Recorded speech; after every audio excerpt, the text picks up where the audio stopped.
Hi there, welcome. Today I'm going to discuss with my friend AI Artificial Intelligence here.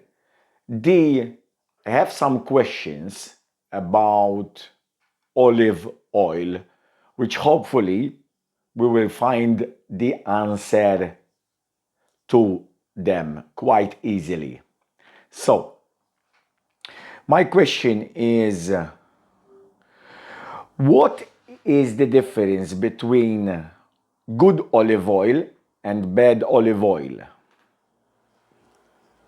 The main difference between good and bad olive oil comes down to a few things. How it's made. The best olive oils are cold pressed, meaning they're extracted without using heat or chemicals. This preserves the flavor and nutrients when it's bottled. Good olive oil should be bottled as soon as possible after the olives are pressed. This keeps it fresh and flavorful. The olives themselves, the type of olive, how ripe they are when picked, and where they're grown, all affect the final flavor of the oil. You can usually tell a good olive oil by its taste. It should be fruity, peppery, and slightly bitter. If it tastes flat or has an off flavor, it's probably not very good quality. Why do chefs or cook use olive oil to fry up food? It's a bit of a misconception that olive oil isn't suitable for frying.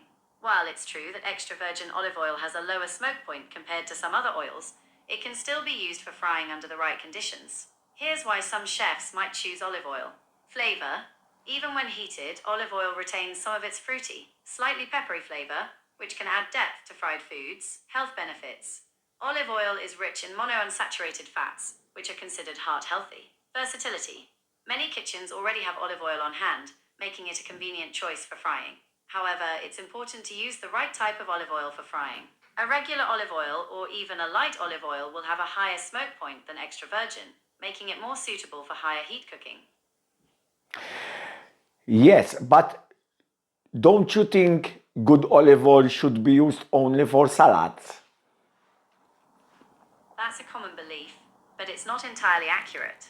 While extra virgin olive oil, EVOO, does have a more delicate flavor that shines in salad dressings, it can also be used for cooking. The key is to use it at lower temperatures, like for sautéing or pan frying. For higher heat cooking methods, it's better to choose a regular or light olive oil that has a higher smoke point. Would you like me to explain smoke points in more detail? Not at the moment. What I would like you to explain to me, the, Alright, what would you like to talk about then? yeah, the same subject, olive oil. So, what is the temperature, the highest temperature that you can reach for frying for olive oil? The highest temperature you can reach for frying with olive oil depends on the type of olive oil you're using. Here's a general breakdown. Extra virgin olive oil has a lower smoke point, around 320 to 375 degrees Fahrenheit, 160 to 190 degrees Celsius. Best for low to medium heat cooking like sautéing. Regular olive oil has a higher smoke point, around 410 degrees Fahrenheit, 210 degrees Celsius, suitable for frying at moderate temperatures. Light olive oil has the highest smoke point, around 420 degrees Fahrenheit, 215 degrees Celsius, best for frying at higher temperatures. It's important to note that exceeding the smoke point can produce harmful compounds and make your food taste unpleasant. So the end of this is that for frying we need to use moderate and light olive oil, isn't it? Yes, you're absolutely right. For most frying applications, regular or light olive oil is the better choice due to their higher smoke points. Extra virgin olive oil is more delicate and is better suited for lower heat cooking methods. Okay, thank you. No problem at all. Is there anything else you'd like to know about cooking oils or different cooking methods? Not at the moment. All right, sounds good. Feel free to reach out if you have any other questions in the future. So here you get it. So for frying up food, we need to use light, moderate, and light olive oil.